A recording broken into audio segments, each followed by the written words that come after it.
Qui donne le pouvoir à Jésus? Le Père. Le Père est Dieu? Le Père, c'est Dieu Tout-Puissant, oui. Dieu Tout-Puissant. Est-ce que Jésus est Dieu? Oui, en termes d'essence. En termes de sens. Est-ce que le Père est Dieu? Bien sûr que je t'ai répondu. Comment tu me réponds à la même question? Est-ce que le Père, c'est Dieu Tout-Puissant? Est-ce que Jésus est le Père? Non. Est-ce que le Père est Dieu? Je t'ai déjà répondu à cette question. Pourquoi tu réponds à la même question? Non, il faut répondre. Les gens qui perdent le temps. Tu veux qu'on écrive? Oh, non, non. Alors, je t'ai dit, il y a deux personnes, mais une essence. C'est ça. J'ai dit, oui, donc, ça veut dire que tu es en train de nous faire comprendre que le Père est Dieu. Oui, le Fils et Jésus. Oui. Alors, doucement. Tu es en train de nous faire comprendre que le Père est Dieu et Jésus est Dieu. C'est ça. Parfait. Nous sommes d'accord? Ça veut dire qu'il y a combien de dieux? Un. Et est-ce que ce un-là est le Père? C'est le Père et le Fils, bien sûr, oui. En termes d'essence. Tu as dit qu'il y a un, non? Est-ce que ce un-là est le Père? Je t'ai dit oui. Est-ce qu'ils sont dissociables? Non. C'est très bien la question. Ils ne sont pas dissociables. C'est ça. Ok, quand on insulte Jésus, on insulte Dieu. Tu insultes la personne, tu insultes ce que tu vois avec tes yeux, tu vois Dieu. Ils ne sont pas dissociables. Ils ne sont pas dissociables, n'est-ce pas? Oui. Ok. Oui, est-ce que quand on insulte Jésus, on insulte Dieu? Oui, je t'accorde ça, oui. Il blasphème contre Dieu, oui. Non, pas que tu m'accordes. Ils ne sont pas dissociables, tu as dit, c'est le français que tu parles. Je t'accorde ça, oui, bien sûr. Ne m'accorde pas. J'ai dit oui. Ne m'accorde pas. Ok. J'ai dit oui. Est-ce que quand on gifle Jésus, on a giflé Dieu? Oui. Est-ce qu'on tue Jésus, on a tué Dieu? Oui, mais maintenant, la question est s'il est mort. Alors doucement, Lionel, tu vas te mélanger pour rien. Ouais, vas-y alors. Parce que quand tu te mélanges, il y a une sous-question qui va venir derrière. Vas-y. Est-ce que quand on tue Jésus, on a tué Dieu? Oui. Dieu meurt? Non. Ok, Cheikh Abou, bismillah. Voilà, c'est bien. Voilà, laisse maintenant qu'on t'explique avec tes questionnements que tu fais tac, tac, tac. Là, je te repose la même question. Oh, reviens. Non, mais voilà. Non, tout le monde est là. Non, mais c'est important. Il ne peut pas faire ça. Il peut pas faire sa démonstration. Tu as la parole, vas-y, rentre dans le sujet. Il ne peut pas faire sa démonstration. Oui, non. Il bloque son micro et puis il dit bismillah. Il croit qu'il a, je sais pas, expliqué un truc qui a un sens. Je te repose la question. Oui, normalement, il a clos le débat, mais on te donne la parole. Qui m'explique. Est-ce que le Coran est créé ou incréé? Il est où? Idriss. Le Coran est créé. Oh, bon, voilà un musulman qui le crée. Ça, c'est un café. Donc, il a besoin d'être musulman. Donc, on peut arrêter. Donc, on te dit que la parole de Dieu, Kalam Allah est créé, c'est ça? Mais tu t'entends parler. Tu as parlé du Coran, non? Bon, le Coran, c'est la parole d'Allah ou pas? Tu as parlé du Coran, non? Je reformule. La parole d'Allah est créée ou incréée? C'est incréé. Merci. La parole d'Allah est dans le Coran ou pas? Oui, c'est dans le Coran. Bon, comment est-ce qu'une chose incréée dans une chose créée qui est un livre? On fait comment? Mais puisque le Coran, c'est un livre. Merci. Bon, si tu détruis le livre, tu as détruit la parole d'Allah? Non. Alors, pourquoi tu gesticules? Mais tu vois le problème. Le problème des chrétiens, c'est ça. Calme-toi. Il n'y a pas de problème. Réponds mes questions. C'est que quand vous parlez, tu sais, l'intelligence veut que quand on parle, on s'écoute. Quand tu parles du Coran, tu es en train de parler d'un livre qui régit la parole. Écoute. Oui. Qui comporte la parole d'Allah. Et la parole est comment créée ou incréée? Écoute. Mais je t'écoute, non? Écoute. Pourquoi toi tu disais le Coran qui est le livre là? Écoute. Le Coran qui est le livre n'est pas descendu du ciel d'Allah, c'est tombé sur nous. J'ai dit, le Coran là, c'est créé ou incréé? La parole d'Allah, c'est créé ou incréé? C'est incréé. Merci. Et le Coran est un livre, oui ou non? Oui. Et le livre est créé ou incréé? Le livre est créé. Merci. Et quand je brûle le livre, la parole d'Allah disparaît? Non. Et pourquoi est-ce que quand je te dis que Dieu est mort sur la croix, il n'est pas mort, tu fais c'est un problème? Mais j'ai dit, écoute. Écoute est-ce que nous on a dit, est-ce que nous on a dit que le Coran est Allah? Ah bon, donc ça fait deux dieux alors. Donc un Coran qui est incréé et Allah qui est incréé, ça fait deux dieux. Tu mélanges tout mon frère, tu mélanges tout. Non, il faut que vous entendez parler. Toi tu viens de dire que le Coran est incréé et Allah est incréé, ça fait deux incréés, on fait comment? Qui t'a dit qu'Allah est incréé? Est-ce que le Coran, c'est Allah? Ah bon? Parlons de sa parole, si tu veux. Parlons de sa parole, si tu veux. Voilà. Sa parole oui, il a incrié. Oui, et lui-même, il a incrié. Ça fait 2 incriés. On fait comment? Donc, tu peux faire la même chose. Puisque sa parole est dans un livre. D'accord, mais tu peux faire la même. Voilà, il Idriss, quand on bouge en matière grise, ça cuit, non?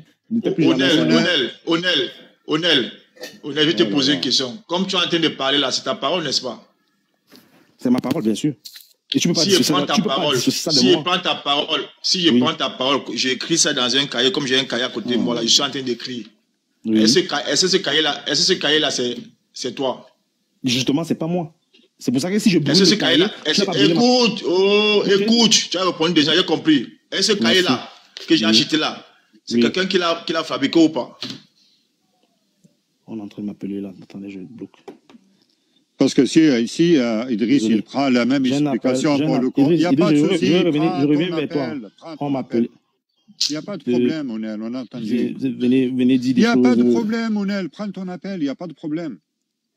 Donc, Idriss, il est en train de dire maintenant, il donne des exemples s'agissant du Coran, en le ajoutant avec son exemple, mais maintenant, voilà, si on prend aussi son exemple, eh bien, si il ne veut pas différencier Dieu et Jésus, ou bien quand même s'il le différencie, et tu prends aussi la parole qui est dans la Bible, tu le rajoutes à Dieu et Jésus, ça fait combien de dieux? Ça fait 3 dieux. Voilà, donc son raisonnement, là, c'est bizarre, quoi. Ils ne veulent pas raisonner, en fait.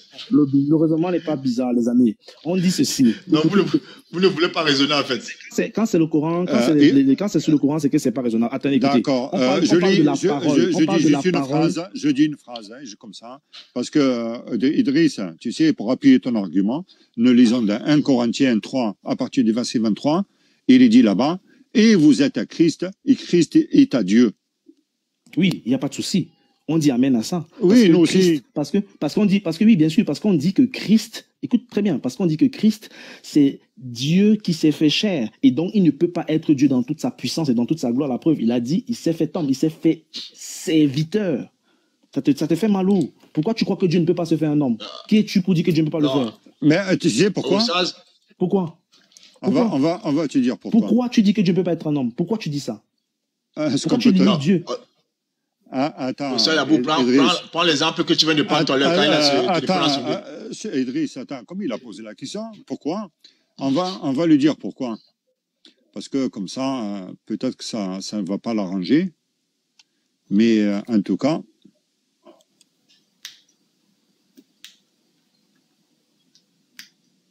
on va prendre... Donc, on va prendre un petit verset dans Jérémie 17, à partir du verset 5. Ainsi parle l'Éternel. Maudit soit l'homme qui se confie dans l'homme et qui prend la chair pour son appui.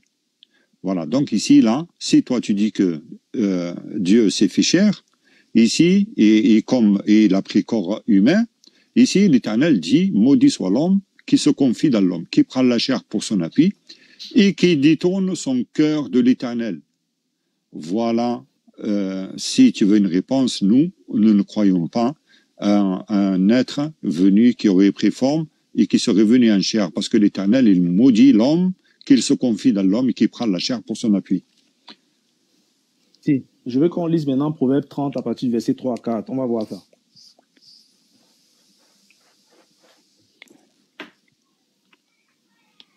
Si peut-être quelqu'un peut lire et on va comprendre si soit la Bible se contredit ou bien soit on dit là c'est falsifié. Oui, mais là si tu donnes des versets qui contredisent ce qui a été dit précédemment, bon, c'est toi. Dans ce cas, c'est mieux. Dans ce cas, Abou, c'est mieux donc de donner. C'est toi qui. Nous, on ne contredit pas. Nous allons toujours dans le même sens. Mais maintenant, regarde, Abou, si tu cites la Bible, ça veut dire que tu dis que cette preuve que tu apportes est authentique. Mais non, si tu dis que non, tu ne crois pas à cette preuve, ne la cite pas. Donc, je ne suis pas en train de dire que tu mets foi. Je dis l'authenticité. Ça dit que c'est authentique, c'est ce qui est écrit. Toi, en tout cas, en tant que musulman, tu es obligé de croire que la Bible est vraie si tu approuves que la preuve que tu apportes est authentique. Mais si tu dis que ce n'est pas authentique, d'accord, là, je peux t'accorder ça. Donc, ne cite pas une preuve qui pourtant n'est pas authentique. Nous, ce que nous lisons là, les preuves que nous prenons la parole de l'Éternel, ou bien nous prenons la parole de Jésus pour nous référer. Merci. Donc ça veut dire que ce que tu viens de lire là, c'est une parole qui pour toi elle contredit tes paroles. Il n'y a pas de souci. Donc, maintenant, tu vas me dire, il n'y a pas de souci. Donc, maintenant, tu vas me dire, si ce qu'on va lire là maintenant, Proverbe 30, à partir du verset 3-4, si pour toi, ça aussi, ça contredit l'évangile et donc ma croyance, ou bien c'est propre à toi. Tu vas me dire seulement. Allons-y. Donc, Proverbe 30, à partir du verset 3-4. Si tu l'as, c'est bon. Khadija là. On va aller lire son verset, ces deux versets, oui, Proverbe 30, 3-4. Ah, donc même ça, c'est... Attends, Cheikh Abou. Oui. Ça, c'est même un débat qu'on se fatigue pour rien. Si tu peux nous inviter, missionner, viens débattre avec son frère, là, ça nous fera plaisir. Parce que là c'est même un débat que le musulman ne doit pas débattre avec le chrétien. Mais c'est parce que nous sommes là qu'on fait l'effort d'échanger avec lui. Idriss, si tu es fatigué... Si tu inviter missionnaire comme ça, c'est le combattant des missionnaires là-bas. Oui, Idriss, je ne connais déjà, je ne connais pas qui est missionnaire, peut-être c'est un frère chrétien, mais si tu vois que tu n'as pas d'argument, mieux tu laisses, je vais parler avec d'autres personnes. Non, parce que c'est un sujet que nous, les musulmans, normalement, on ne doit pas débattre ça avec vous. Donc, c'est entre vous-même que vous devez débattre. Non, c'est la raison pour laquelle. Non, parce que tout ce qu'on va te dire ici, tu sais dans la défensive, parce que nous sommes des musulmans. Mais non, tu ne peux pas accepter l'évidence en fait. Écoute, c'est pour cette raison. On va te montrer. Écoute-moi finir, laisse-moi finir. Discuter ensemble. Laisse-moi finir, frère. Ceux qui sont sur le panel, je suis quelqu'un de très juste. Laisse-moi finir, frère. Sur la divinité, écoute, sur la divinité de Jésus. Oui. Tous les arguments que les musulmans vont t'apporter ici, puisque tu crois à cette divinité-là, tu ne pourras pas accepter. Maintenant, pour te confondre là, il faut un frère chrétien comme toi pour te confondre. Non, je n'ai pas besoin de ça. Premièrement, je ne suis pas ici pour chercher à confondre quelqu'un. Je ne suis pas ici pour chercher à contredire quelqu'un. Ou bien je ne suis pas ici pour chercher à convaincre quelqu'un. Ce n'est pas mon intention. Je suis ici là pour défendre ma foi et non défendre Dieu. Donc quand je prends le mic et que je monte, c'est pour échanger. Ce n'est pas parce que je veux gagner ou je veux avoir un chaos. Ça ne m'intéresse pas. Donc quand il y a des absurdités, quand il y a des choses qui sont contraires à la foi que je défends, alors je suis irrité, pas dans le mauvais sens, hein, et je défends ma foi. C'est tout ce que je fais. Je ne suis pas ici pour chercher à me comparer à quelqu'un ou bien non, c'est pas mon... Et je ne maîtrise pas tout, Idriss. Et je n'ai jamais discuté avec toi. Je maîtrise pas tout. Quand je parle avec les gens, quand je parle même parfois avec Cheikh, quand il me donne ses chaos, je lui dis que papa, là, tu m'as donné chaos, je ne comprends pas encore, j'apprends. Voilà. Donc, mais quand il y a des choses, tu peux pas. Et je termine par là, Idriss, avant qu'on ne lise le passage, tu ne peux pas. Et aucun musulman ne peut refuter que la Bible. Mais non, je dis la Bible dans toute son entièreté ne donne pas la divinité à Jésus-Christ. Mais non, attends. Maintenant, il faut seulement admettre d'abord ça. Maintenant, de dire que ce qui est écrit est falsifié, c'est mieux. Donc ça fait en sorte que tu dis au moins que non. Au moins, je reconnais que le papier que vous avez. Attends. Moi, j'aime qu'on est objectif comme ça. Je préfère que tu dises que je reconnais que le livre que tu as atteste que Jésus est Dieu. Et Cheikh m'a dit ça plusieurs fois. Je préfère que quelqu'un me dise que oui, la Bible ne se contredit pas, il atteste que Jésus est Dieu. D'accord.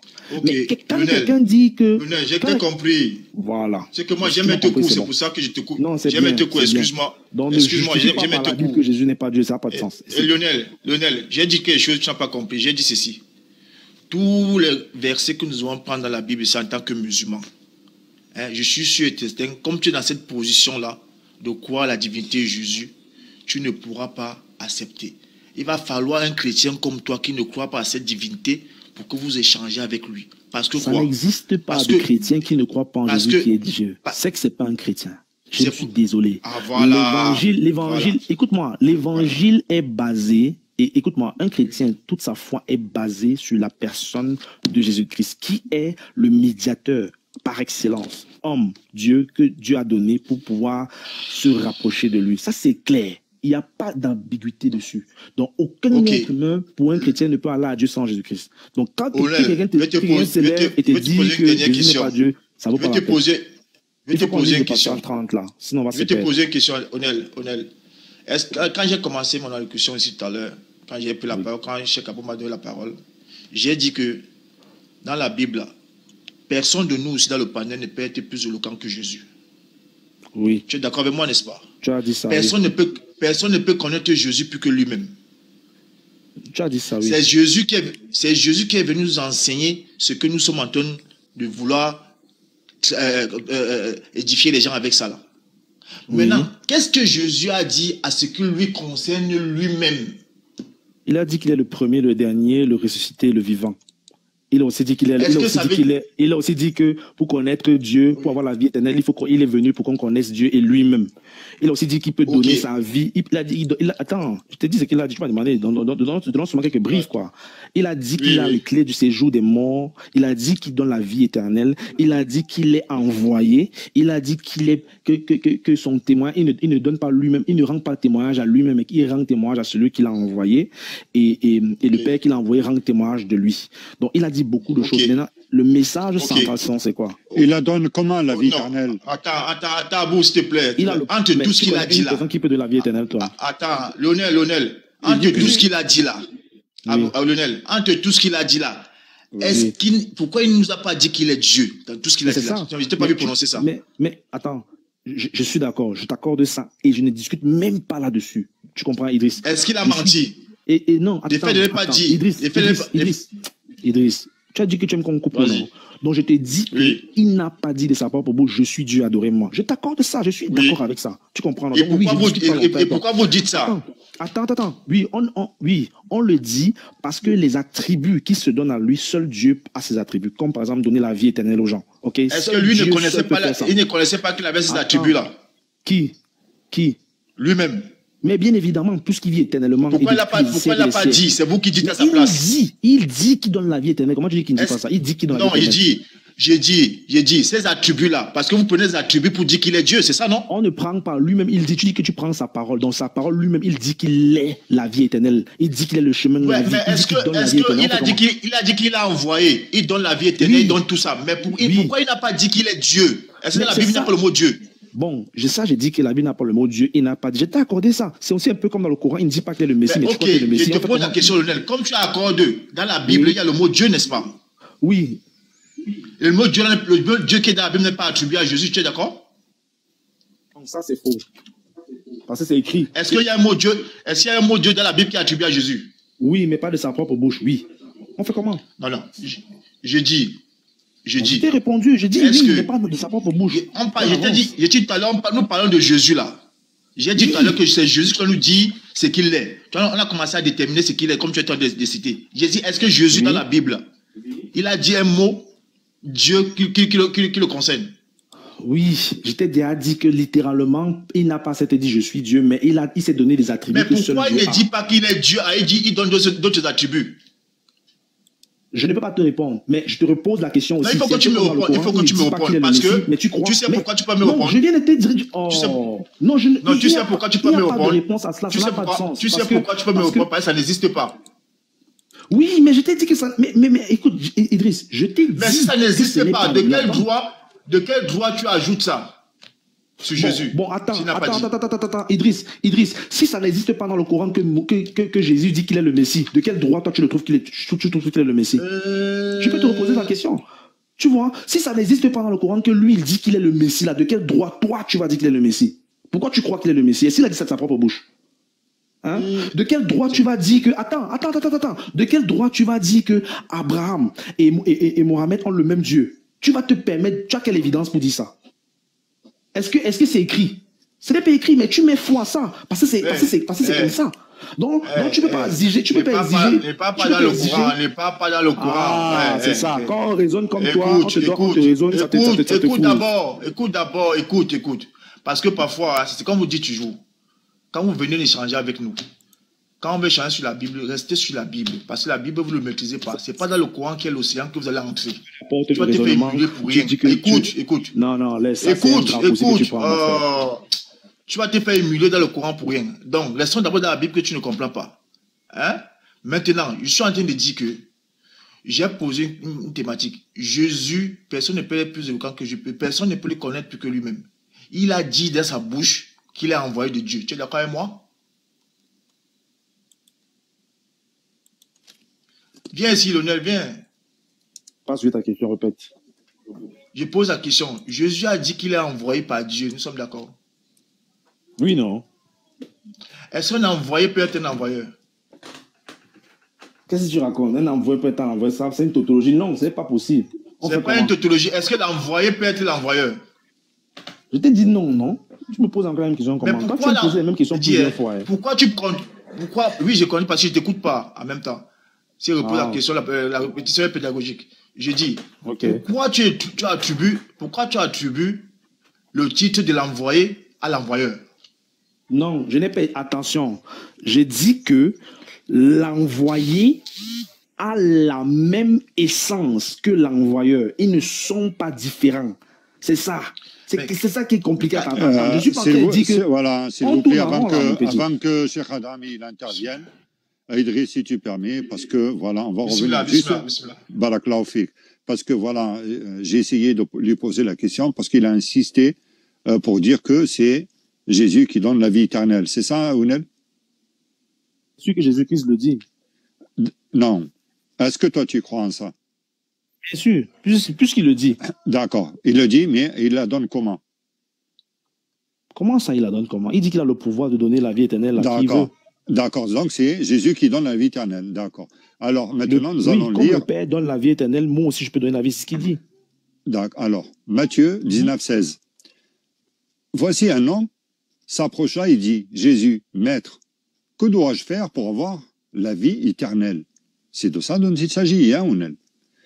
Et il lui répondit, pourquoi m'appelles-tu bon? Pourquoi m'appelles-tu sur ce qui y est bon? Un seul est bon. Si tu veux entrer dans la vie, observe les commandements. Lesquels, lui dit-il? Et Jésus lui répondit, tu ne tueras point, tu ne commettras point d'adultère, tu ne déroberas point, etc. Tu ne diras point de faux témoignages. Donc, pour avoir la vie éternelle, honore ton père, ta mère, tu l'aimeras ton prochain. D'accord? Alors, le jeune homme lui dit, j'ai observé toutes ces choses. Que me manque-t-il encore? Jésus lui dit, si tu veux être parfait, va vendre tout ce que tu possèdes, donne-le aux pauvres, et tu auras le trésor dans le ciel. Puis viens et suis-moi. Après avoir entendu ces paroles, le jeune homme s'en alla, tout triste. Et on peut continuer la lecture comme ça. Donc Jésus, là, lorsque la question lui était posée, comme je te l'ai posée, toi tu penses que c'est Jésus qui donne la vie éternelle, mais lui il te dit, maintenant pour avoir la vie éternelle, de suivre un commandement. Donc maintenant, si toi tu suis le commandement que Jésus lui-même a donné, donc peut-être oui, là tu auras la vie éternelle. Mais ce n'est pas, il n'a pas dit nullement dans cette lecture qu'il fallait croire en lui. Et nous, c'est comme ça que nous comprenons. Voilà, lorsque la question elle est posée. Toi, lorsqu'on te pose la question, tu dis que oui, c'est lui qui la donne, alors que Jésus ne dit pas que c'est de cette façon qu'il la donne. Pour qu'il puisse la donner, la vie éternelle, eh bien, c'est les paroles que Dieu lui-même lui a mis dans sa bouche de dire, c'est-à-dire de suivre les commandements. Cheikh Adam, salam alaikum wa rahmatullahi wa barakatuh. Wa alaikum salam wa rahmatullahi wa barakatuh. Salam alaikum à tous. J'espère que vous allez bien. Alhamdulillah, barakallahu fik. En espérant que toi aussi. Eh bien, ça va bien, Cheikh. Mais tu brilles là, Cheikh. C'est comme si tu sortais de la montagne là. C'est l'islam. On appelle ça Nourul Islam. C'est les ablutions qui font ça. Les ablutions que vous faites pas. Ils sortaient de la montagne là. C'est bien, c'est bien. C'est l'islam. Deviens musulman, tu vas voir. Non, je préfère briller éternellement, pas seulement ici. Mais toi-même, tu ton frère qui brille. Toi-même, tu dis à ton frère qui brille. Et nous, on te dit son secret, c'est les ablutions. On veut t'inviter à ça. Je fais comment pour faire les ablutions? Je me nettoie seulement le visage ou bien comment alors? Non, c'est les ablutions. C'est ta bouche qui a dit qu'il brille. Personne oui, j'ai dit ça, Papa Tidjan. J'ai dit. Est-ce que j'ai pas dit? Non seulement tu nettoies le corps, tu nettoies aussi l'âme. D'accord. Voilà. Ok. Donc c'est symbolique. D'accord. Ok. Bon, je voulais... je sais pas, okay, est-ce que... Tout à l'heure, j'ai écouté Onel. Il a dit quelque chose, ça m'a vraiment plu. Voilà, il a dit ici que lui, il n'est pas là pour... Voilà, en d'autres termes, pour se montrer et tout. Que lui, il est là pour défendre sa foi. Et ça, j'ai vraiment aimé. Voilà, Odel, c'est que tu dois comprendre, nous aussi, on est là, effectivement, c'est pas pour se montrer ou bien pour faire quoi que ce soit. Non, non, non. On est là pour étaler notre religion et on est là en même temps pour vous inviter également aussi à adhérer à cette belle religion-là. Quand tu vois, souvent, on essaie de vous taquiner, KO par-ci, des trucs comme ça. C'est juste pour taquiner, tu vois. Tu peux faire un live, c'est-à-dire de matin, à partir de 5 heures, je sais pas quelle heure, jusqu'à 23 heures là-bas, ou bien 2 heures du matin, et puis tu as toujours ton visage qui est serré, c'est pas possible. Donc parfois, il faut détendre un peu, voilà, c'est la raison pour laquelle on fait un peu comme ça, quoi. Tu vois, donc par ici, on serre trop le visage à vous, là. Demain, vous n'allez pas venir écouter la parole de Dieu. Alors que c'est en venant que vous allez toujours comprendre, et ça peut vous servir même à devenir musulman. Donc c'est pourquoi souvent, voilà. J'espère que tu comprends ce que je vais dire. C'est pour ça que je viens ici vraiment avec... Je ne vais pas te mentir, je te donne un témoignage. Moi, vraiment, je ne monte pas... Je monte sur quelques rares lives des chrétiens. Il y a un seulement quand je monte, c'est pour prier avec les frères. Mais je t'assure, je suis très content d'être ici, très à l'aise. Je suis même parfois mieux à l'aise ici que chez mes frères là-bas. Ça, je ne peux pas te mentir. L'atmosphère ici, ici me plaît. Et sincèrement, c'est pas quelque chose que je ne cache pas avant de dire, sincèrement. Moi, je préfère même souvent être ici que d'être ailleurs. Ça, je peux pas te mentir. Donc, dans les lives de Cheikh Adam, t'es bien, t'es avec nous. Oui. Ah, vraiment. Cheikh Adam, moi, je suis très content. Un grand travail aujourd'hui à faire, hein? Un grand travail. Regarde, il a le adab. Donc, c'est à toi maintenant de l'amener vers l'islam aujourd'hui. Nous, on te laisse, tu fais tout le travail parce qu'il a vu ton comportement. L'islam, c'est le comportement. On appelle ça Adam. Alhamdulillah, nous, on va laisser Cheikh Adam, il va faire le travail. Nous savons qu'il est bien avec nous parce que depuis, tu sais, frère Tidjan, depuis ce matin, il est avec nous. Donc, il peut passer d'un live à l'autre de nos lives. Il est, voilà. Donc, nous apprécions ça. Voilà, par moment, voilà, comme il a dit, Cheikh Adam, il s'appelle un peu tendu, un peu de taquinage et tout ça. Mais voilà, ça reste quand même relativement détendu. Voilà, merci Onel pour ce témoignage. C'est la vérité. Vraiment, je dis ça du cœur. Moi, je vais ajouter quelque chose sur ce monsieur-là. Ce monsieur, il est très respectueux. Il y a un moment, il ne venait plus sur les lives. Mais voilà, ça, c'est une qualité. Mais nous, on t'invite à venir vers une vraie qualité. Cette qualité de lumière de l'islam, là. Franchement, tu vas gagner beaucoup, frère. Si tu nous vois, comme il a dit Cheikh Adam, du matin au soir, on est ici, c'est pour une cause. C'est juste purifier les âmes, juste ramener vers la voie de la droiture. Idina Sirat al-Mustaqim. C'est cette voie-là que nous voulons que vous parveniez à accepter, à embrasser. Donc nous, on vous accepte, l'échange que nous faisons, nous pensons qu'un jour, sinon même aujourd'hui, ça va donner fruit. Et nous, là, nous sommes prêts aujourd'hui à le faire. Moi-même, je suis à la maison. Donc tout ce que tu veux comme information, on va conjuguer nos efforts pour arriver à ce que tu puisses embrasser ce bonheur-là. Salam alaikum. Merci à tous ceux qui envoient des cadeaux. Voilà, tous. Même Onel. Oui, je disais, même Onel reçoit des cadeaux des musulmans. Merci beaucoup. Merci. Bismillah, Cheikh Adam. Donc, merci à tout le monde. Et Tonton Tidjan.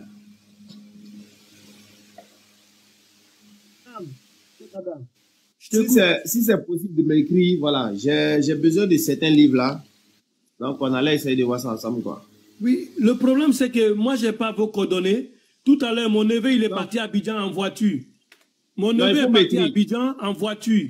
C'était l'occasion de mettre tout dedans pour envoyer. Mais on n'a pas vos contacts réels. Non, il faut m'écrire. Si vous m'écrivez, on va trouver une solution. Ben, rentre sur TikTok avec moi, on va communiquer. Et comme ça, on va échanger des trucs. D'accord. Parce que moi, je n'ai pas ton contact TikTok.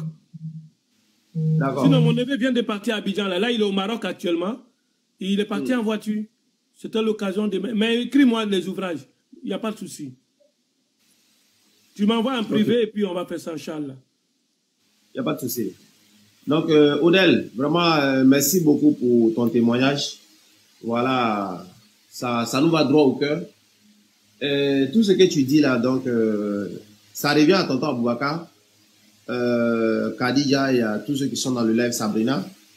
Parce que si le live se passe bien, c'est grâce à eux, quoi, tu vois. Donc, ce message, ce beau message-là, ça va à leur égard, quoi, tu vois. Voilà, qu'Allah facilite. Il y a plein de personnes qui sont là et c'est grâce à eux que le live se passe si bien. Donc, qu'Allah récompense tout un chacun de nous tous. Voilà. Donc, Onel, maintenant on revient au sujet. Je pense que tu as dit tout à l'heure ici que il faut reconnaître que la Bible dit que Jésus-Christ est Dieu. Et je crois que tu as même dit mon nom dedans. Je ne sais pas si tu as dit quoi. Que moi je reconnais que Jésus est Dieu dans la Bible ou bien quoi. Qu'est-ce que tu veux me dire? Je pense en utilisant mon nom, qu'est-ce que tu veux dire? Et je ne sais pas, je crois qu'on a changé par rapport à ça. Et tu es quand même enfin, je veux dire, tu reconnais que la Bible dans ce sens ne se contredit pas, quoi. C'est qu'il y a des passages clairs qui disent que la Bible ne contredit pas que Jésus est Dieu. Ça, c'est clair. La Bible se contredit? Bon, dépendamment de comment est-ce qu'on interprète, mais très clairement aussi, il y a des passages qui nous montrent très clairement qu'il a les attributs seuls que Dieu seul peut avoir. C'est ça le problème, en fait. Effectivement, regarde, Jésus n'est pas le seul parce que tous les prophètes qui viennent là, tu sais que Dieu peut leur donner certains attributs qui viennent avec, non? Tu es d'accord avec? Oui. Voilà. Et c'est dans ce sens-là que Jésus, l'appelle Dieu sans seul, lui peut avoir certains attributs de Dieu. Voilà. Mais c'est pas pour dire, est-ce qu'on peut avoir une place pour ça, camarade? Mais c'est pas dans le sens pour dire, c'est comme par exemple, regarde, je te donne un exemple par exemple. Je descends. Ah, il y a une place. J'allais descendre. Je te donne par exemple l'exemple dans le Coran. Regarde. Allah, il dit, en ce qui concerne le prophète Moïse, quand il voulait aller combattre Pharaon, Allah, il a dit d'abord que lui, dans la sourate 87, Sabbi isma rabbikal a'la. Donc, Allah, il est le très haut. Est-ce que tu vois? Allah, il est le très haut, donc il est l'a'la. Est-ce que tu vois? Oui. Ok. Mais lorsque Moïse est allé vers Pharaon, Allah, il dit à Moïse, La tahaf, innaka antal a'la. Donc, n'aie pas peur, c'est toi qui auras le dessus. Est-ce que tu comprends? C'est ça. Maintenant, vous les chrétiens, voilà comment vous raisonnez. Vous dites, bon, comme Allah est Allah, Moïse est Allah, donc Moïse est Dieu. C'est comme ça que vous raisonnez. Est-ce que tu vois? C'est comme ça que les chrétiens font. Quand vous voyez, par exemple, Dieu dit Jésus comme cela, quand vous venez voir Jésus comme cela, vous dites, voilà, Dieu a dit il est Allah, non? Moïse aussi dit il est Allah. Donc Moïse est qui? Voilà comment les chrétiens réfléchissent. Est-ce que tu vois? Non, je vois. Merci beaucoup. Et c'est comme ça que vous raisonnez. Regarde, j'ai des panoplies de ce que vous faites avec l'Ancien Testament et puis le Nouveau Testament. J'ai des tonnes ici. Regarde, je t'assure. Je peux faire sortir ces exposés-là. Et puis on va étudier ici ensemble, nous tous. Si tu veux, je te donne un exemple. Si tu veux, je te donne un exemple. Tu veux? Bon, je connais déjà pas mal d'exemples, mais non, je te donne un exemple que tu vas voir. Oui, je te donne un exemple. Regarde.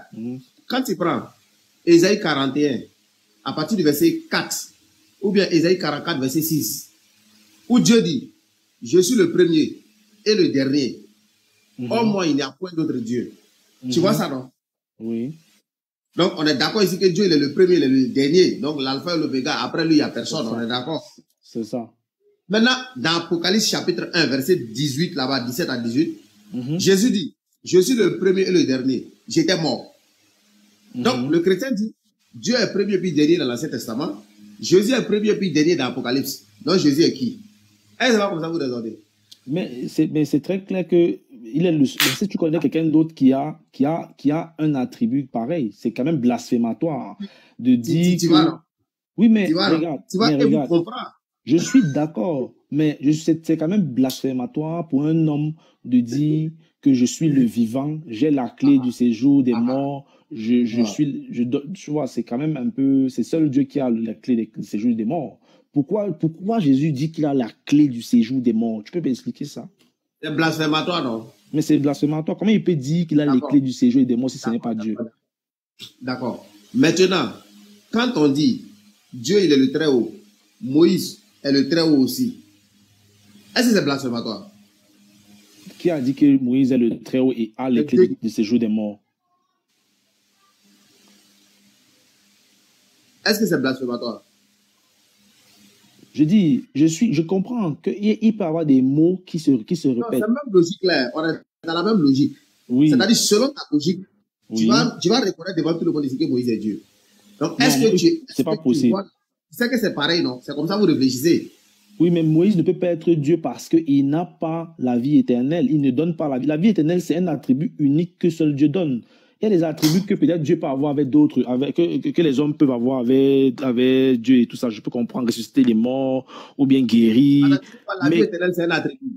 Non, je dis donner la vie éternelle ou bien se voir comme étant le vivant, comme celui qui est éternel et qui vit pour des siècles et des siècles.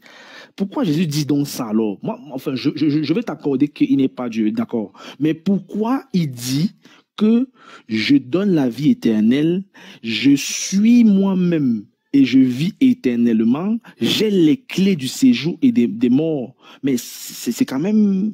Pourquoi il dit ça? Bon, pourquoi il dit ça? Pourquoi il dit ça? Il n'y a pas de problème. Donc, je vais saluer mon frère d'abord. Et puis après, on va revenir à toi. Donc, salam alaikum Abou et salam alaikum Oustaz Kamara. Wa alaikum salam wa rahmatullah. Moi, je n'ai rien dit. Voilà, je n'ai rien dit. Je n'ai rien dit. Comme salam wa rahmatullah barakatuh.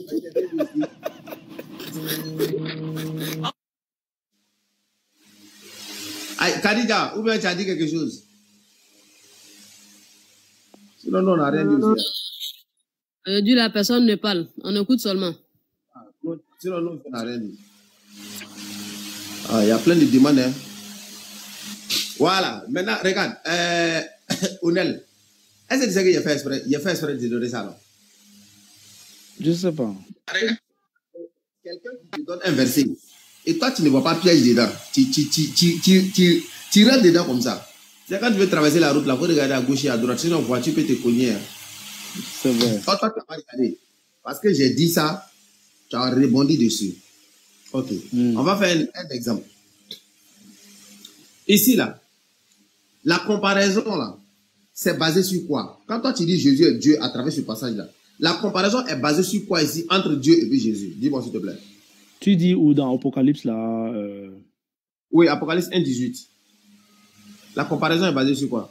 Parce que tu prétends que ce passage-là avait démontré que Jésus est Dieu. Donc, la similitude ici, c'est basé sur quoi et quoi? Déjà, le fait qu'ils disent qu'il a les clés du séjour des morts et aussi le fait qu'ils disent qu'il est le vivant. Il se qualifie comme ça, je suis le vivant, parce que ça veut dire que il a la source de la vie. Et il dit aussi que, bon, premier et dernier, ça c'est clair aussi. Et bref, tout ça, c'est beaucoup d'attributs, ça fait beaucoup en fait d'attributs que seul Dieu peut avoir et non un homme en fait. C'est ça qui nous dérange en tout cas. C'est ça qui fait en sorte qu'on se soumet à lui en tant que chrétien. C'est ça le problème. C'est ça. Est-ce que tu peux nous montrer dans le passage où Jésus dit « Je suis le vivant » s'il te plaît? C'est ça, c'est dans Apocalypse là, non? Je crois que c'est toujours dans le même verset là, quoi. 18 là. L'Apocalypse a dit « Je suis le vivant ». Oui. C'est sûr. C'est ça, j'ai dit, Cheikh. C'est vraiment, ça dérange, quoi. Regarde, tu vois, Pourquoi il te dit Jésus n'a pas dit ça? Il n'a pas dit Jésus le vivant. Bon, la version que j'ai ici, attends, je regarde pas un peu, parce que j'avais ça tout à l'heure. Voici ça ici, regarde. Il dit au verset 17 que, au verset 18 que, pardon, non, commençons au verset 17, pardon. C'est version même quoi ici. Je crois que c'est 8 secondes, mais on y va. Je suis sur Internet. Il dit, quand je le vis, je tombais à ses pieds comme mort. Il posa sur moi sa main droite en disant, ne crains point, je suis le premier et le dernier, et le vivant. Tu vois? Après, il dit, j'étais mort, et voici, je suis vivant au siècle des siècles. Je tiens les clés de la mort et du séjour des morts. Bah, c'est trop, beaucoup pour moi. C'est trop.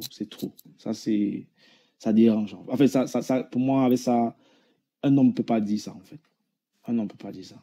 Tu lis déjà quelle version? Je sais pas, sur Internet, ici, c'est même quoi? Tu proposes que je lise quoi? Parce que ça doit être 8 secondes. Je pense, c'est un peu ici. Je crois que ça doit être 8 secondes. Attends, je regarde un peu. Ce que je veux te faire comprendre, oui. Ce que je veux te faire comprendre ici, la similitude ici, là, c'est basé simplement sur les thèmes, c'est-à-dire je suis le premier et je suis le dernier. Même quand le chrétien prend ce passage, là où il veut comparer ici, là, il ne va pas dire parce que Dieu est le vivant ici, Jésus est le vivant. Non. C'est basé ici parce que le fait que Dieu dit je suis le premier et le dernier, et ici Jésus dit je suis le premier et le dernier. Voici ce sur quoi la comparaison est basée. On est d'accord ou pas? Donc, tu dis quoi? Juste sur le fait qu'il dit premier et dernier? J'ai dit. Oui, j'ai pas compris. Attends, je pense que toi, tu ne comprends pas ce que je suis en train de dire. C'est possible. Je t'ai fait sortir un exemplaire dans le Coran. Je dis, voici comment les chrétiens réfléchissent. Le chrétien, il te dit, celui qui dit veut monter là, tu vas monter tout à l'heure, attends un instant. Il dit dans le Coran, là, le chrétien, voilà comment les chrétiens réfléchissent. Le chrétien te dit que Allah, il est à Allah. Dans la sourate 87, Allah, il est à Allah. Sabbi isma rabbikal a'ala. Donc, Allah, il est à Allah. Et Allah, il dit à Moïse, dans la sourate 20, lorsque Moïse partait vers Pharaon, Allah, il dit à Moïse, la tahaf innaka antal a'ala. Donc, n'aie pas peur, c'est toi qui aura le dessus. Donc, comme Moïse, il est à Allah, Allah aussi, il est à Allah. Donc, pour le chrétien, ça veut dire Moïse est Dieu. Il dit, voilà comment vous réfléchissez. Vous dites, Allah est à Allah, Moïse est à Allah, donc Moïse est Dieu. Ça veut dire, si ça a été dit pour Jésus comme c'est là que Allah est à Allah, Jésus est à Allah, vous allez dire que Jésus est Dieu. Il dit, c'est comme ça, vous les chrétiens, vous réfléchissez. Et je t'ai donné maintenant l'exemple avec Ésaïe. Il dit dans Ésaïe, Dieu dit, je suis le premier et le dernier. Au moins, il n'y a point d'autre Dieu. Dans l'Apocalypse, Jésus dit, je suis le premier et le dernier. J'étais mort. Le chrétien dit, oui, voilà ça. Donc, ça veut dire, comme Dieu est premier puis dernier, Jésus aussi est premier puis dernier, donc Jésus est Dieu. C'est ça, mais c'est pas ça. Bon, selon ton interprétation, on peut dire que c'est ça, oui. Non, pas mon interprétation. C'est pas ce que les chrétiens disent. Basé sur ce passage-là, oui, mais ce n'est pas une généralité à faire. Parce que, comme il dit, il y a beaucoup de passages encore où il y a les attributs-là. Laisse le passage que j'ai donné. C'est un exemple que je voulais donner. Tu t'inscris pas dedans. Il n'y a pas de problème. Vous nous maintenant que Jésus est Dieu, t'écoute. Comme toi, tu ne prends pas cet argumentaire-là, il faut prouver que Jésus est Dieu. Bon, je vais dire, si je regarde d'abord le passage de Apocalypse 1:18 que j'ai déjà lu, pour moi, le fait qu'il ait les clés du séjour des morts, et ça, c'est dans je tiens les clés de la mort et du séjour des morts, pour moi, c'est fort, quoi. Bon, maintenant aussi, il y a d'autres passages qui je crois que c'est un frère là qui a lu ça, et ça a attiré mon attention. Je crois que c'est dans Deutéronome 32, comme ça là, je crois. Il a donné le passage. Attends, je crois que j'ai écrit ça, mais je peux retrouver ça dans Deutéronome 32. En fait, ce sont des choses qui, moi, en fait, ben, tu vois. Et puis, sincèrement, je suis honnête. L'argumentaire de simplement dire, bah, écoute, c'est falsifié, pour moi, ça ne m'aide pas, en fait, tu vois. Je préfère avoir plus que ça. Regarde ce qui est écrit dans Deutéronome 32, au verset, je crois, 39. Tu vois ici... Pardon, je voulais répondre rapidement à Onel. Oui, Oustas. Bonjour. Si Jésus-Christ tient les clés de la mort et la vie là,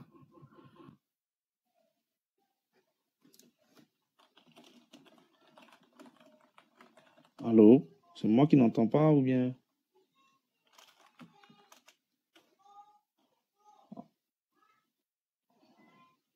Allô? Oui, allô? Il est parti ou bien c'est moi qui ne... Non, nous on t'attend. Hein. Résurrection. Parce que je n'entends pas bien Oustas, en fait. Nous on t'attend très bien. Mais Oustas, je ne t'entends pas. Est-ce que Jésus-Christ s'est montré à ceux qui l'ont tué? Je n'entends pas. Oustas bug. Je sais pas, c'est mon réseau. Un problème de réseau. Voilà, il est en train de bugger, donc ça fait qu'on n'entend pas. C'est mon réseau. Non, c'est mon réseau. Mon réseau a un petit problème. Je vais déposer ça dehors. Oui, j'ai un problème de réseau. Attends, je me déplace. Je me déplace un peu. C'est bon, vous m'entendez maintenant? C'est bon.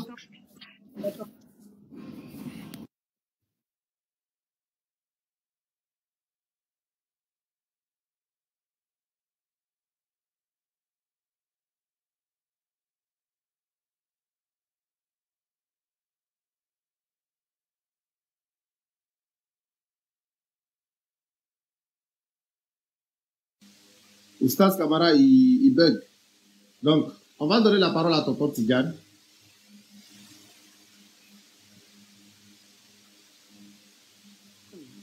C'est quoi ton problème? Tu as un doute, c'est ça? Au niveau de la falsification. Non, en fait, tu vois, tonton déjà, je suis vraiment honnête là. Tu vois, je suis ouvert, tu vois. Moi, ce qui me gêne, ou du moins ce que je n'ai pas comme argument contre. Je veux bien croire qu'on me dise que oui, on a changé, parce que je cherche la vérité, disons comme ça, bien que je suis convaincu que je suis dans la vérité. Dans la recherche, quand même, je veux bien croire qu'on me dise que bon, ok, il y a des passages qui ne sont pas authentiques, tu vois. Mais où sont les sources? Comment est-ce que je fais pour avoir accès à la source qui refute la divinité, en fait, de Jésus? Tu vois, il y a pour moi tellement de passages qui donnent les attributs que seul Dieu peut avoir. Donc j'ai cité un là d'Apocalypse 1:18. Il y a les passages de Jean 3 où il dit que celui qui croit en moi a la vie éternelle, celui qui ne croit pas en moi ne verra point la vie. Il ne dit pas Dieu, il dit moi. Tu vois, ça c'est dur. C'est vrai qu'il dit encore même ailleurs que celui qui croit au Père, et il dit que ma mission, c'est que je suis venu pour que vous croyez au Père et à celui qui l'a envoyé. Donc, on peut même dire que oui, le Père est plus grand que lui. Mais comment après il vient encore, il dit que celui qui croit au Fils a la vie et celui qui ne croit pas au Fils ne peut pas vivre, mais il aura la colère. Dans le même sens, en fait, tu vois ce que je veux dire. Et donc chaque me demandait de prouver ça. Je voulais encore lire dans Deutéronome 32, je crois que c'est 39 que je voulais lire, tu vois. Il dit ici que c'est Dieu qui parle. Il dit, sachez donc que c'est moi qui suis Dieu et qu'il n'y a point de Dieu près de moi. Je fais vivre et je fais mourir. Je blesse et je guéris et personne ne délivre de ma main. Donc voici quelque chose où Dieu dit que personne ne délivre de ma main. Donc quand quelqu'un est dans la main de Dieu comme ça là, tu ne peux pas t'en sortir. Tu ne peux pas t'en sortir. C'est très grave quand tu tombes dans les bras de Dieu. Tu vois. Et il y a encore d'autres passages comme dans Psaume 95 que tu lis où il dit que Dieu connaît ses brebis et que personne ne peut les enlever de sa main. Donc ça c'est aussi un passage, moi, qui en fait, je cherche à comprendre. Tu vois, Cheikh va peut-être dire que oui, mais ça, c'est les chrétiens qui font les racolages et tout ça. Non, je veux bien croire, Cheikh, je veux vraiment croire. Mais comment, regarde, quand je prends Psaume 95, là, c'est... Ouais, mais Onel, j'espère que tu n'es pas en train de nous dire que dans Deutéronome 32, verset 39, que c'est Jésus qui parle. Non, je suis encore en train de dire que c'est Dieu. D'accord. Je suis encore en train de dire que c'est Dieu. Parce que tu vois, il dit là-bas que personne ne peut arracher, on ne peut pas se délivrer de la main de Dieu. Je suis d'accord que c'est Dieu là-bas. Je ne parle pas encore de Jésus. Je suis pas encore là-bas. Moi, je suis seulement en train d'exprimer avec toute honnêteté ce qui pousse, ce qui renforce ma foi jusqu'aujourd'hui, en fait. Tu vois.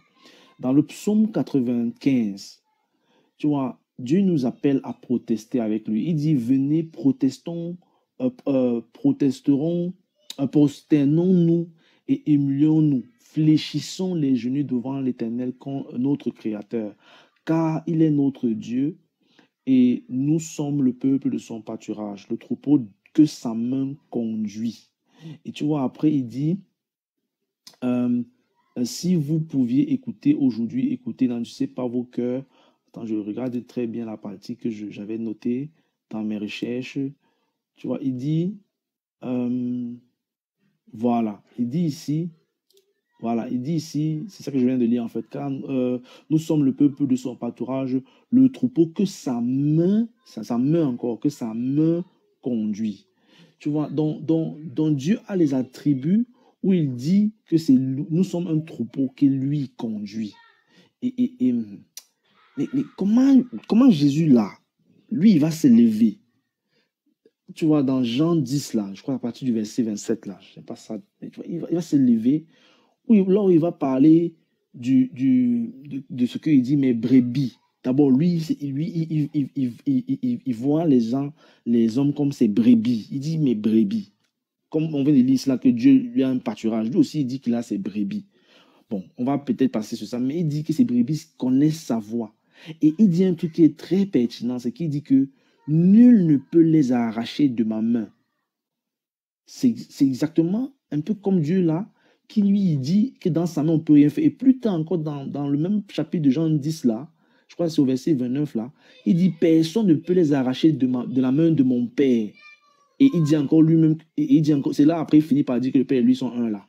Je n'ai pas ça devant moi, mais je vais dire si quelqu'un peut m'expliquer pourquoi un homme, un simple prophète peut dire un truc comme ça. Vraiment, moi, je suis honnête, hein, je suis vraiment honnête avec vous, mes frères. Si on peut me montrer comme ça, que ça là, tout ce que tu lis là, ce n'est... Bon, disons même que c'est falsifié, parce que pour moi c'est trop clair. Mais elle m'a apporté les preuves évidentes pour dire que voici la Bible qui avait, ou bien les Écritures qui avaient au temps où le Coran a été révélé. Et ce n'était pas comme ça que c'était écrit. Moi, je suis ouvert pour lire ça. Et confronter Dieu. Dire Dieu vraiment, si je suis dans l'erreur, voici les éléments que j'ai, il faut m'aider. Tu vois, moi, je suis honnête. Pour moi, en toute honnêteté, Jésus a les attributs que seul Dieu a. Et je n'arrive pas à voir autre chose, en fait. Pardonnez. On dirait que ma connexion est rétablie. Frère Tidjane, minute, s'il te plaît. Onel, j'avais posé une question. Je t'avais dit, selon le passage de l'Apocalypse, que Jésus-Christ détient les clés de la vie et la mort. Et puis toi, cela devient un point convaincant pour que tu te bases pour t'assurer de croire quelque part que Jésus-Christ a quelques attributs divins. Maintenant, tu as oublié quelque chose. Ma question, après la résurrection de Jésus-Christ, après sa mort, maintenant il est revenu à la vie. On sait que selon le livre des Hébreux, il était destiné pour un homme de mourir une seule fois. Après ça, c'est le jugement. Cela veut dire que dès que tu meurs maintenant, là, tu reviens, tu n'as plus peur de la mort, quoi. Est-ce que Jésus-Christ, après sa soi-disant résurrection, selon les 4 évangiles, il a pu revenir, aller affronter ses ennemis qui l'ont tué? Est-ce qu'il s'est fait voir?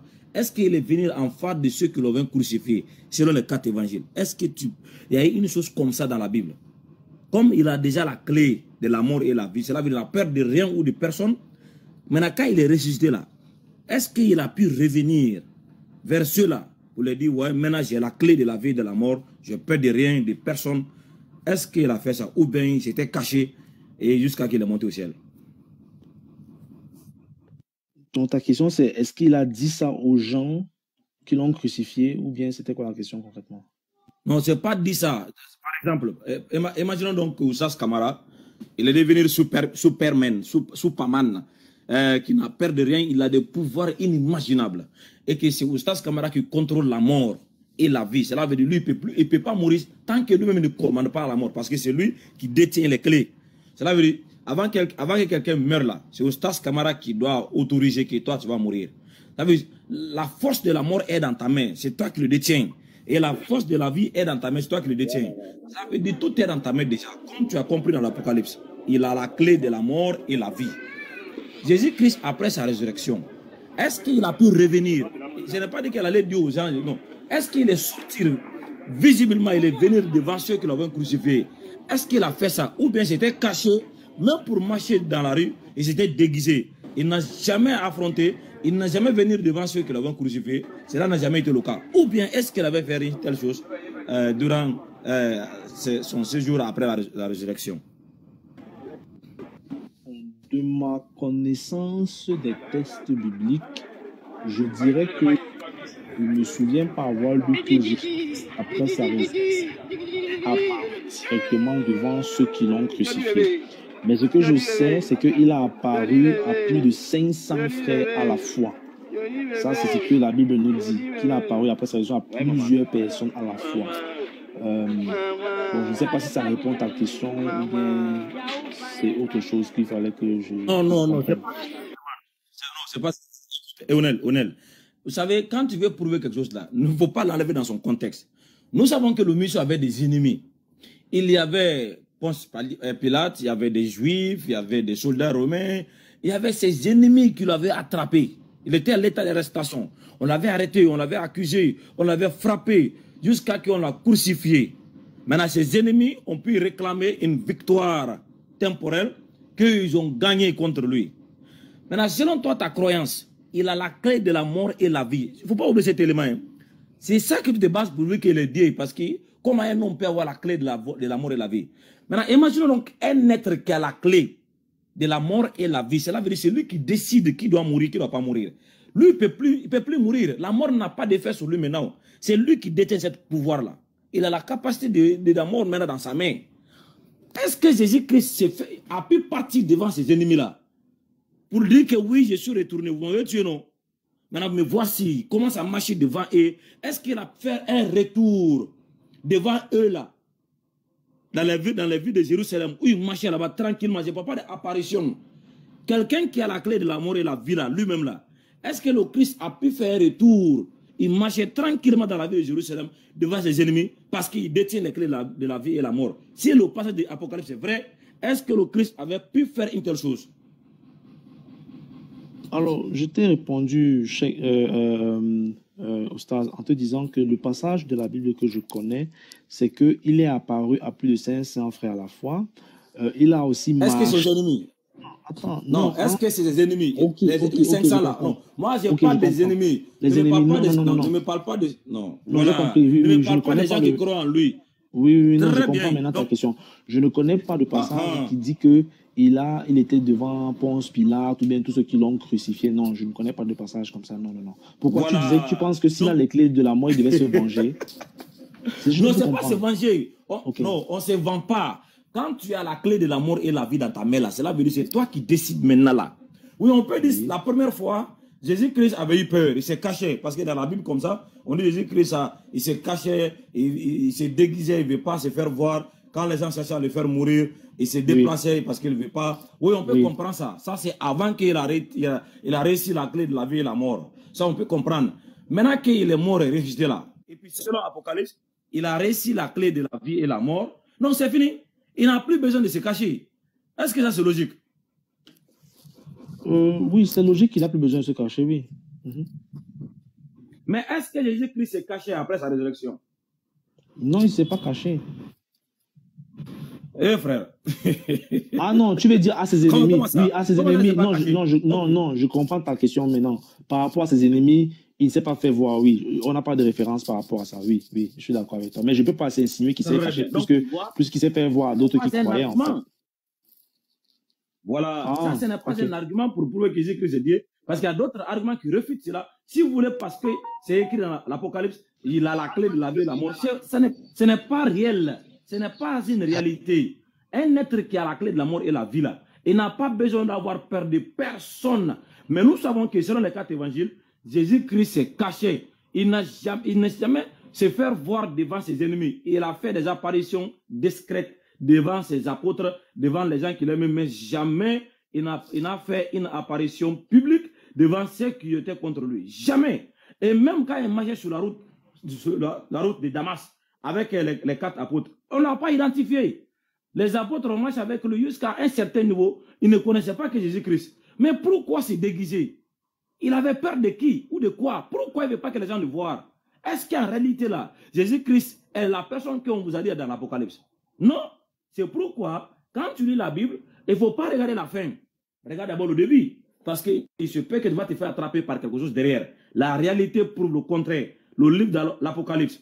Si tu fais l'étude historique de la Bible, tu verras que l'Apocalypse est le dernier livre qui a été accepté par l'Église comme un livre authentique qui devrait faire partie des Écritures acceptées comme inspirées. L'Apocalypse. Le dernier livre. Sinon, durant tous les siècles, Apocalypse n'a jamais été considéré comme un livre révélé. Wallah, je te le jure, mon frère. Le dernier livre accepté. Imaginons donc les chrétiens avant Onel avaient la compréhension de l'Apocalypse comme toi aujourd'hui. Pourquoi pas ne devrait pas mettre Apocalypse numéro 1? Ou devrait accepter dès les premiers jours. Mais va faire les recherches, tu verras que Apocalypse est le dernier. Et ça aussi, c'est pas sans débat. Hein. On a eu des débats, des discussions avec les pères de l'Église. Pourquoi ils devaient accepter Apocalypse? Le débat, parce qu'ils ne voulaient pas mettre ça dans les canons. Ils ne voulaient pas faire. Donc, qu'est-ce que tu dis maintenant? Toi, tu viens dire quelque chose comme ça, je suis convaincu. Non, frère. Il y a donc, ta conclusion, c'est... Je veux seulement comprendre. Donc, ta conclusion serait donc que ce passage-là, en fait, ne devait même pas exister, puisque c'est un livre qui ne devait pas exister, c'est ça? Je dis que ça a été fait à la fin. Ne reflète pas la réalité. Ok. Non, le passage donc, ne reflète pas la réalité. Mais comment on comprend ça alors? On doit comprendre ça comment selon toi? Quand il dit que là, l'été du Est-ce que tu as compris? Oui, j'ai compris. Je demande que selon toi, on doit comprendre ça comment alors? Pas la réalité. J'ai compris. Voilà. Donc, selon on doit moi, interpréter ça si comment? Tu lis un passage comme ça. Voilà. Selon moi, si toi tu lis un passage comme ça, tu dois regarder la vie de Jésus-Christ. Est-ce que le passage dit vrai ou pas? Parce que notre problème ici, c'est toi qui dis que tu n'as pas de problème avec la falsification. C'est toi qui dis, tu ne vois pas si la Bible est falsifiée ou pas, qu'est-ce que ça pourra affecter le message. Moi, c'est là que je trouve mon problème. Non, non, tu ne m'as pas compris. Je dis que je n'ai pas de problème qu'on dise ça, mais j'ai un problème qu'on n'ait pas de preuves à apporter. Si tu me dis, par exemple, quand tu viens de me dire là au Stars que dans l'ancien, à l'époque, il n'y avait pas l'Apocalypse dans les premiers Bibles, on va dire ce qui a été décidé. Moi, je t'ai demandé, bon, ok, il n'y a pas de souci. Au Stars, si tu as les références sur la première Bible originale, non, surtout même celle qui était là quand les grands scribes rédigeaient le Coran. Tu me dis, bon, ok, voici en fait, historiquement parlant, les éléments de preuve qu'on a qui attestent que cette Bible-ci avait le contenu-ci, même si c'est seulement quelques fragments, tu vois un peu, le contenu-ci est ce qui existait et qui réfute aujourd'hui tout ce qui est aujourd'hui là, qui donne la divinité à Jésus-Christ ou bien qui crée ambiguïté. Moi, ça va beaucoup m'aider. Donc, si tu as des liens ou bien tu as des trucs comme ça, moi, ça va m'aider à faire mes recherches. Je suis sincère, tu vois, non. Voilà. Mais simplement me dire comme ça que, tu vois, parce que j'ai déjà entendu des arguments là, que vraiment, ça a été décidé à la fin, ce n'est pas ça. Je cherche toujours, mais je préfère, si c'est avec des éléments de preuve historiques. Parce que mon problème, j'aimerais les gens qui viennent réfuter. Je dis, ce que je viens de dire là, est-ce que c'est vrai ou c'est faux que Apocalypse était le dernier écriture acceptée par l'Église? Je peux aussi prendre la parole, s'il vous plaît. Bon, frère, vas-y, prends la parole. Oui, juste une minute. Juste une minute. Je dois sortir. Juste une minute. Donc, Onel. Il ne faut pas les couper.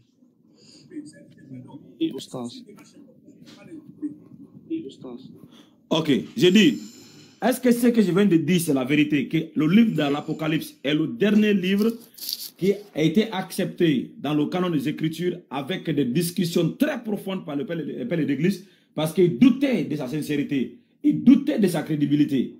Est-ce que ce que je dis, c'est vrai? Je crois que oui, l'Apocalypse est le dernier livre qui a été donné dans la Bible. Je crois que c'est vrai, oui. Moi, je crois que ce n'est pas vrai. Bon, moi l'information que j'ai, je sais que c'est le dernier livre, mais j'ai demandé la parole parce que je vous ai écouté un peu beaucoup. Non, monsieur Coco, attends. Monsieur Coco, est-ce que tu peux attendre, s'il te plaît? Oui, moi je suis là. Voilà, le monsieur là, il a un problème. Il veut croire, mais il doute d'abord. Voilà, non mais attends. Lui, il doute d'abord. Maintenant, à cause de ces doutes-là, on veut donner un peu de temps avec lui d'abord. Voilà, ça commence avec le frère Cheikh Adam, Inch'Allah. Moi, je dois aller quelque part. Maintenant, son problème, il prend les passages et je ne sais pas pourquoi il a rejeté l'argument de Cheikh Adam. Je crois bien que Cheikh Adam avait bel et bien analysé la façon dont la mentalité chrétienne fonctionne. Il prend les versets et il fait une étude comparative parce que cela est, c'est pourquoi ça est, ça c'est. Mais si tu fais ça, tu vas faire une fausse route. Parce que ce que vous devrez comprendre, il ne faut pas interpréter les textes comme ça. Chaque texte est indépendant dans son contexte et chaque contexte enseigne un enseignement différent.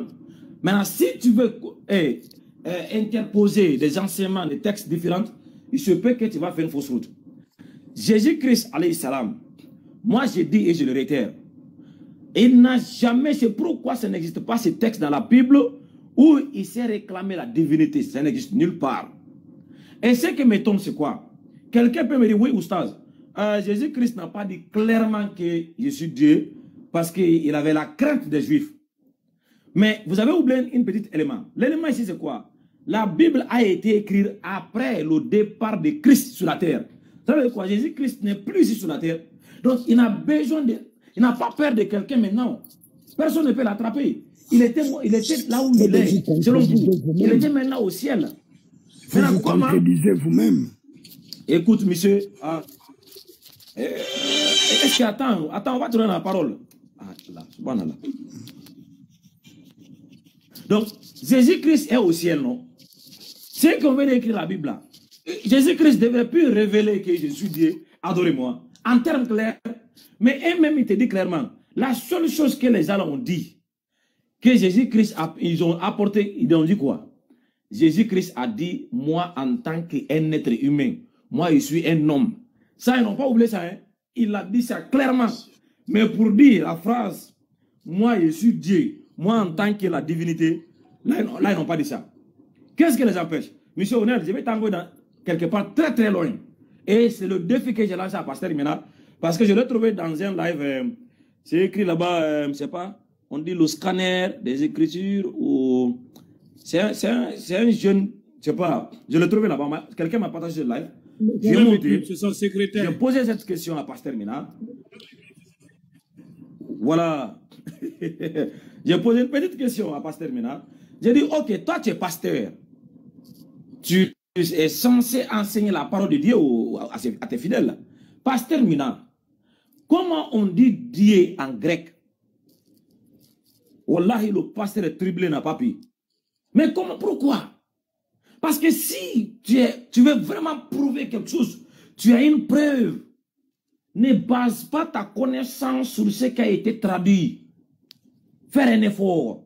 Aller un peu plus loin pour connaître de quoi on a traduit. Est-ce que quelqu'un n'a pas mal traduit? Est-ce que quelqu'un n'a pas traduit sa compréhension? Va et apprendre les textes duquel on a traduit. Je dis, pasteur, s'il te plaît, comment on dit Dieu en grec? Comme le Nouveau Testament a été originalement écrit en grec, donc la traduction en français a été faite à partir de la langue grecque. Comment on dit Dieu en grec? Onel, tu peux répondre à la question? Non, Oustaz, moi je ne connais pas. C'est pour ça, moi ce qui va m'aider, Oustaz, c'est que tu me dises que voici la Bible que je crois que tu dois lire avec une bonne traduction. Si tu veux m'aider, Oustaz, pour mes recherches, pour moi, c'est ça qui va m'aider. C'est-à-dire que tu me dis, va lire. Non, regarde, moi je ne suis pas expert. Non, je peux pas te dire, je ne suis pas expert. Et tout le monde n'est pas expert dans les langues. Moi, je pense que s'il y a un Dieu qui va cacher la vérité. Oui. Onel, oui, nous ne sommes pas des chrétiens. On peut poser une question. Nous sommes des musulmans. Si je dois te faire une recommandation d'un livre à lire, je vais dire, lis le Coran. Mais je ne vais pas te dire, va lire telle Bible. La seule chose qu'on peut te faire ici, on peut te faire, c'est pour te démontrer à travers des sources. Quand tu contredis quelque chose, c'est que tu as les origines. Donc, c'est de ça qu'il veut parler. C'est ça, en fait, il n'y a pas l'origine. La Bible, il n'y a pas l'original. Mais comment tu vas alors que je crois que ce qui est là-dedans n'est pas juste en fait? Comment tu veux me demander l'original? Écoute, je vais citer avec cette question, je vais vous laisser la parole, parce que je vois que vous êtes pressé. S'il te plaît. Comment on ne monopolise pas la parole comme ça, c'est pas bon. Est-ce que vous la pouvez attendre? Je vais me muter, tu vas prendre, je vais même descendre. Laisse-y finir avec moi et puis je vais vous laisser. Voilà, juste à cette question-là. Onel, parce que si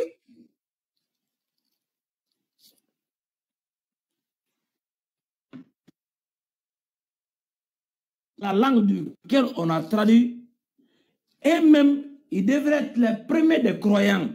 Cela veut dire quoi? Comme c'est eux qui ont écrit là, le Saint-Esprit, leur conviction, c'est ce que nous lisons aujourd'hui, n'est-ce pas? Très bien. Donc, on ne peut pas avoir quelqu'un qui est plus croyant que ceux même qui écrire ce que nous lisons aujourd'hui. Ça, c'est logique. Maintenant, ce qu'ils ont écrit là, en grec là, avant qu'ils aient été traduits en français là, pardonnez, est-ce que tu sais comment ils appellent Dieu? Tu connais le nom de Dieu dans ça? Non, je ne connais pas, Oustas. Très bien. Le mot Dieu en français, en grec, il y a deux façons de la prononcer. Il y a Dieu avec l'article défini et il y a Dieu sans l'article défini. Ça veut dire quoi? Dieu avec l'article défini, dans le grec connu, ancien grec, c'est ton théon. Dans le grec nouveau, c'est ho théos. Ho théos ou ton théon. Maintenant, il y a Dieu sans l'article défini, c'est théos ou théon. Okay. Théos, simple. Maintenant, est-ce que tu peux me donner la différence entre les deux façons d'appeler Dieu en grec? Dieu avec l'article défini, ho théos ou ton théon, ou théos simple, sans l'article défini. Pourquoi les auteurs de la Bible ont pu faire une telle distinction? Quant au mot...